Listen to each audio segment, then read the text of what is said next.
El proyecto Diseño y construcción de secador de alta eficiencia para condimentos en alimentos rehidratables, apoyado económicamente por IDEA Guanajuato, tuvo un costo aproximado de 560,000 pesos con una duración de 12 meses.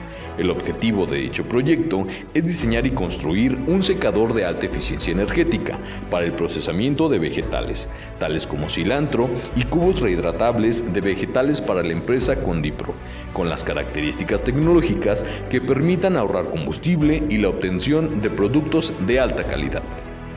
¿Qué tal? Muy buenos días, mi nombre es Roberto Cruz López, estamos aquí en Alimentos Condipro. Les voy a platicar un poquito acerca de la microempresa, lo que somos, qué hacemos. Nosotros somos una microempresa que dedicamos a darle valor agregado a productos del campo, principalmente especias, algunos vegetales deshidratados en diferentes presentaciones, molidos deshidratados en formas de hojuelas, gránulos.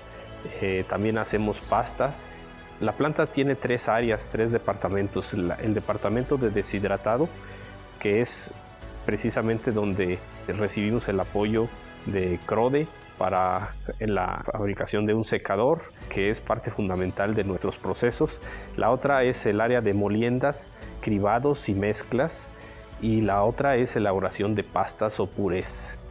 Bueno, referente al secador, estuvimos participando activamente con CRODE desde el diseño, la simulación, la distribución de las charolas, el aire, las temperaturas óptimas de secado, cómo hacer más eficiente el secado, la velocidad del aire.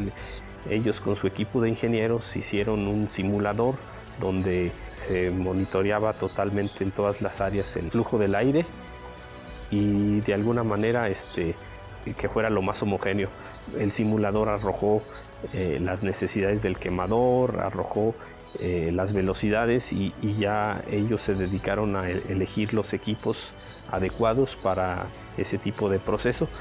Cada producto al deshidratarse lleva diferentes humedades, lleva diferente tamaño de corte. Eso va a hacer que el secado o los ciclos sean variables, pero eso pues conforme vamos trabajando vamos a ir estableciendo las curvas de secado y los tiempos y los parámetros que se requieren. La idea es que cada vez nosotros podamos tener nuestros propios productos ya deshidratados y podamos controlar la calidad desde cero. Es algo que pues va a llevar su tiempo, pero que ya lográndolo podemos tener productos hasta de una calidad de exportación y ya pensar en otros nichos de mercado o en otras oportunidades, porque ya controlando desde el deshidratado y desde el campo, eso nos va a dar muchísimos beneficios.